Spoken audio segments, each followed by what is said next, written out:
திரு ஸ்டாலின் இன்றைய முதலமைச்சர் அவர்கள் ஆட்சிக்கு வர்றதுக்கு முன்னாடி தேர்தல் வாக்குறுதியிலே இதைத்தான் முன் வச்சார். மக்கள் மத்தியில கொடநாடு கொலை வழக்கு, அதே போல எஸ்பி வேலுமணியுடைய ஊழல் வழக்கு, தங்கமணி, நிறைய முன்னாள் அமைச்சர்களை என்னுடைய முதல் வேலையே அதுதான் அப்படின்னு சொன்னாரு.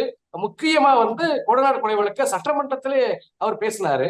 அப்ப தமிழக காவல்துறையை அவமானப்படுத்தி இது நாள் வரைக்கும் என்ன விசாரிச்சாங்கன்னு தெரியல.